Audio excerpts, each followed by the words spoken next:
everyone, and welcome to Academic Listening Podcast. This is Season 1, Episode 5, Comparison and Contrast. Once again, I'm Hui. Today's episode is divided into two parts. Let's start with the first part. In academic listening, speakers usually use some comparing and contrasting when expressing their own opinions. So we need to recognize these expressions to facilitate our listening comprehension. But a common question is, what exactly is the differences between comparison and contrast? Well, it's a good question, right? I will invite my colleague to discuss this question as usual. Hi, Chang. Hi, Hui. Welcome to our podcast. Okay, everyone, I'm Chang Qian. Today, I would like to invite you to give us some tips to understand what's the differences between comparison and contrast. Well, briefly, comparing generally means finding the similarities between two things. Contrasting, though, is finding the differences between things. Okay, but could you give us some example to further understand it? Sure. First, let's focus on comparing. For example, lions and zebras are alike in that they are mammals. But if we want to contrast, for instance, zebras are herbivores, while lions are carnivores. Well, it's very clear now. Thanks for today's explanation. No worries. And see you next time. Bye. I hope you now have a preliminary understanding of comparison and contrast. So let's start the first activity. Before we begin, make sure the handout is ready. Activity 1.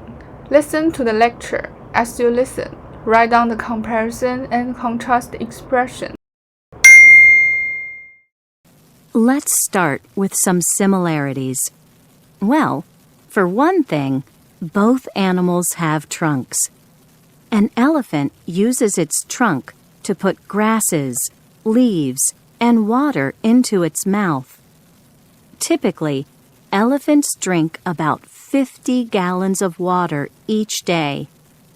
Both kinds of elephants use their trunks to pick up very small objects and very large, heavy objects. They can even pick up trees with their trunks. Another similarity is that both animals are intelligent.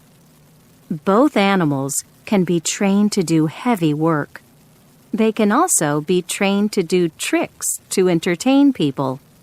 In other words, they can do work for people, and they can also be taught to entertain people. I hope you were able to recognize some expressions related to comparing and contrasting. Before we move on to the next section, just take a short break.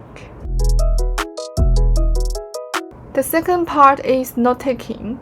We will participate many times in previous podcast episodes, so don't be afraid. As before, I have given some suggestions for abbreviations in your handout. You can try to use these abbreviations during the note-taking processes. This will make your note-taking more efficient. But I need to highlight something special in this time. When something is the same on both sides, you can save time by just putting a check to represent it. Activity 2. Listen to the lecture again and complete the note-taking. Today's topic has to do with the largest land mammals on Earth, elephants. There are two types of elephants. One is the Asian elephant of India and Southeast Asia. The other is the African elephant. These two types of elephants are enormous mammals. So, all elephants are very large. But as I said, there are two types of elephants, African and the Asian. I'm going to compare and contrast the similarities and differences between the two species for you today. Let's start with some similarities. Well, for one thing, both animals have trunks. An elephant uses its trunk to put grasses, leaves, and water into its mouth.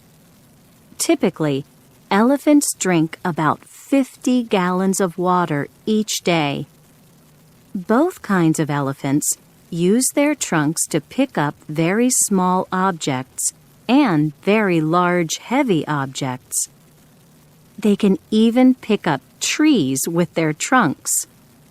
Another similarity is that both animals are intelligent. Both animals can be trained to do heavy work. They can also be trained to do tricks to entertain people. In other words, they can do work for people, and they can also be taught to entertain people. You've done all the activities in this episode, and I hope you already know how to take notes quickly and effectively, especially when the speaker is expressing comparing and contrasting points. Congratulations! This podcast series is halfway. I think you guys already be familiar with note-taking. In the next episode, we will focus on cause and effect. Hope today's listening strategies are helpful to you. If you have any questions, feel free to contact me. Have a great day. See you next week. Lately I've been feeling super stressed. Something heavy sinking in my chest. Even though I usually know I'm blessed. Some days I forget to get some rest.